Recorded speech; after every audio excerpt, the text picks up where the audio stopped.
Hola a todos. Bueno, hoy vamos a empezar la clase con este breve video introductorio a la temática de hoy, en la cual vamos a ver dos autores por un contrapunto. No es que el contrapunto lo vamos a hacer nosotros en la clase, no es que estrictamente los autores hayan dialogado entre sí, aunque hay un diálogo indirecto, claramente. Digo, compartieron aproximadamente una década que va de principios de los 60 a principios mediados de los 70. ¿Y por qué este contrapunto? Porque muestra claramente un debate interno en el marxismo entre esta idea que venimos planteando para todas las ciencias sociales desde que inició la cursada, esta cuestión de la relación individuo-sociedad o totalidad-singularidad, este debate que está presente en todas las ciencias sociales contemporáneas. La particularidad que tiene el marxismo es que este sería un debate interno, digamos, ¿sí? Porque si nosotros tenemos los otros dos grandes paradigmas que venimos viendo, el estructural funcionalismo claramente adhiere a la mirada de la totalidad, a un holismo, a una mirada colectiva en la cual el individuo se pierde, el individuo queda sometido, como decía Durkheim, bajo la coacción que le genera el hecho social que representaría lo colectivo, la sociedad. Y por otro lado, la teoría interpretativa de Weber, Siemens, nosotros vimos interaccionismo simbólico, que tiene una mirada más microsociológica y que se focaliza en el sujeto, en el individuo, el comportamiento individual. Bueno, el marxismo tiene una base esencialmente más estructural, más anclada en lo colectivo. La categoría clase social habla de lo colectivo, la categoría clase es fundamental al marxismo. Pero en el propio Marx, de alguna manera, se plantea esta discusión cuando Marx define que el hombre es un ser social, ¿sí? Entonces, no hay ni individuo por su lado, ni tampoco solo sociedad por su lado, digamos, ¿no? Él plantea claramente que en varios de sus pasajes, pero básicamente en elementos fundamentales de la crítica de la economía política, un trabajo en parte primo del Capital, inicia justamente ese texto hablando de que no hay hombres aislados, el hombre siempre vive en una relación social, en sociedad, ¿sí? Pero parte del sujeto del individuo, pero por la propia trayectoria del marxismo, la variante más estructural siempre ha predominado.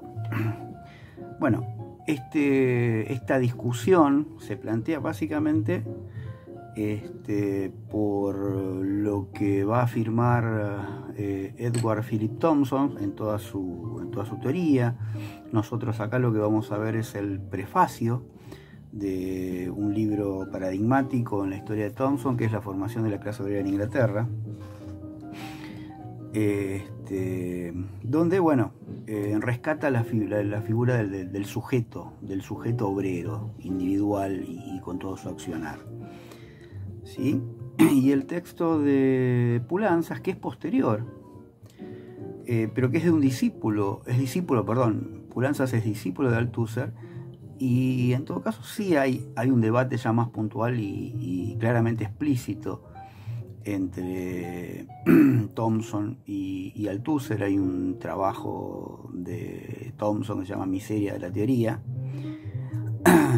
parafraseando de alguna manera el de Marx, que es Miseria de la filosofía, en donde ahí entabla un debate muy fuerte con el estructuralismo althuseriano, digamos, un estructuralismo marxista que de alguna manera vuelve a retomar Poulantzas. Bueno, ahora vamos a ver un poquito más en detalle cada uno de los dos autores y los dos trabajos para después terminar con un cierre.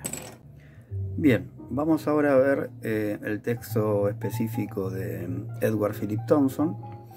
Lo que vamos a ver en la clase de hoy es el prefacio a la formación de la clase obrera en Inglaterra.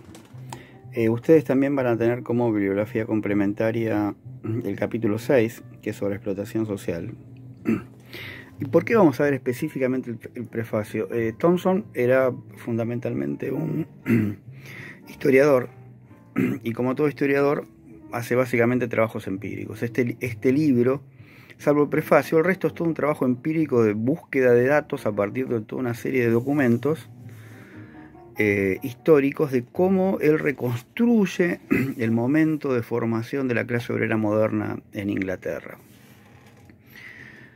Y el prefacio es el único apartado que tiene 6 o 7 páginas, no mucho más, donde hace un planteo conceptual. Y lo importante a rescatar es, como ya habíamos de alguna manera anunciado, es fundamentalmente que asocia clase con lucha de clase, pero define a clase como lo asocia con lo relacional, ¿sí? Por lo tanto, esto lo que está queriendo decir es que no existe, la clase por sí sola, sino que la clase siempre es antagónica a otra clase, por lo tanto está en esta relación de lucha de clase. Es un fenómeno histórico, por lo tanto se constituye históricamente. La clase no es una cosa, dice Thompson, y acá también, como todo buen marxista, él lo que trata de hacer es debatir con el resto del marxismo, diciendo, bueno, pero acá lo que pasa es que el resto del marxismo se está olvidando de lo que Marx planteaba. Marx justamente planteaba esta clase situada como fenómeno histórico, como sujeto relacional en el sentido de la lucha de clases, ¿sí? Y es una categoría así que es clave y que es original de Thompson, es la categoría de experiencia. Y la categoría de experiencia refiere justamente, es donde aparece la vinculación con lo subjetivo, con el sujeto, con la acción de los sujetos, y la relación a la experiencia con que a partir de la experiencia el sujeto va adquiriendo conciencia de clase. Y la clase se conforma, según Thompson, cuando los sujetos de la clase toman conciencia de su condición. No hay una clase previa, por eso dice la clase no es una cosa, la clase tiene que ver con una relación social, con los sujetos actuando, viviendo y dándose cuenta, tomando conciencia de su existencia como clase explotada. Bien, vamos ahora a Nikos Poulantzas. Nikos Poulantzas es un autor nacido en Grecia, pero que buena parte de su formación de joven se fue a vivir a Francia, y su formación de doctorado y toda su formación académica, intelectual y su producción la llevó a cabo en Francia. Fue discípulo de Louis Althusser, como habíamos dicho. En su libro Las clases sociales en el capitalismo actual, es un libro posterior a Thompson, así que claramente Thompson no puede haber discutido con Poulantzas, y Poulantzas no hace una mención a Thompson, pero sí a nosotros nos sirve porque nos sitúa de alguna manera de este debate. Bueno, Poulantzas recorre más la tradición clásica del marxismo, ¿sí? Ya verán ustedes en los textos, y acá vamos a hacer alguna mención. Pero tiene un agregado interesante, digamos, ¿no? Vamos a ver el primer capítulo, que es el que vemos en la clase, es el más conceptual respecto de define clase, y lo demás vamos a ver que está preocupado por la burguesía y la pequeña burguesía, con lo cual es toda una novedad interesante en el marxismo, dado que el marxismo se ha centrado y se sigue centrando casi exclusivamente en la clase obrera, digamos, ¿no? Pecando de un obrerismo precario, digamos, como si fuera lo único importante, digamos, ¿no? Y no entendiendo la relación dialéctica, que la clase obrera no puede entenderse si no es en relación a su clase antagónica, que es la burguesía. Bueno, en el primer capítulo vamos a ser muy sintético, lo importante que me parece rescatar acá, pero para ver la diferencia con Thompson. Él dice en el punto 1, las clases sociales son conjuntos de agentes sociales determinados principal, pero no exclusivamente por un lugar en el proceso de producción, es decir, en la esfera económica.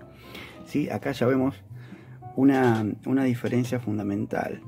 De alguna manera sería lo que Thompson había definido como cosa. No sería estrictamente este el caso, pero sí Poulantzas define a la clase por un sujeto colectivo que está siempre, ¿sí? Y que tiene que ver con el proceso de producción, fundamentalmente. Aunque después en este apartado le agrega básicamente la cuestión política, ¿sí?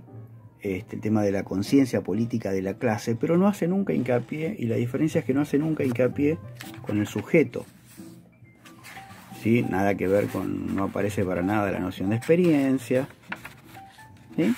Y en el punto 2, sí, es fundamental, y acá está donde está la coincidencia que yo les marcaba, les adelantaba, y que después rescataremos en el final. Con Thompson, las clases sociales significan para el marxismo, en un único mismo movimiento, contradicciones y lucha de clases. O sea que para Poulantzas tampoco puede hablarse de clases, sino es en relación con la lucha de clases, ¿sí? Pero vemos que claramente no aparece la idea de sujeto fundamental. El sujeto aparece después, porque cuando refiere en la otra parte de este capítulo, en las páginas siguientes, a la cuestión de la conciencia y cómo hay obreros que no se comportarían de acuerdo a la conciencia que les correspondería a su clase, digamos, ¿no? Entonces hay una alteración, pero siempre está hablando fundamentalmente de colectivo, ¿sí? Haciendo una mirada mucho más estructural que la que hace Thompson. Bien, sencillamente como cierre, es denotar nada más que ambos autores hacen hincapié, digo, ¿por qué también estos textos? Porque hacen hincapié en la categoría clase, pero clase asociada a lucha de clases. En esto ambos autores coinciden absolutamente. Lo que pasa es que cada uno tiene una mirada diferente de cómo se conforma la clase, digamos, ¿no? En Poulantzas vemos que hay una lectura más estructural, habla del colectivo, pero rescata lo político también, con lo cual dentro de un marxismo más estructural, más centrado en lo económico, es una nota, digamos, a destacar. Y Thompson, bueno, hace fuerte hincapié en el sujeto, en la experiencia, cómo se forma la conciencia, de dónde viene la clase, cuándo se constituye. Digamos, la clase no está constituida desde el vamos, por solo las relaciones sociales de producción, sino que el sujeto, el obrero, tiene que ser consciente de su condición, y ahí se constituye la clase, y el concepto de la categoría experiencia, que es central a la explicación que da Thompson respecto de la clase, ¿no? Una categoría que no aparece en el marxismo previamente, y que es una categoría que hace mención claramente a la actuación del individuo y del sujeto.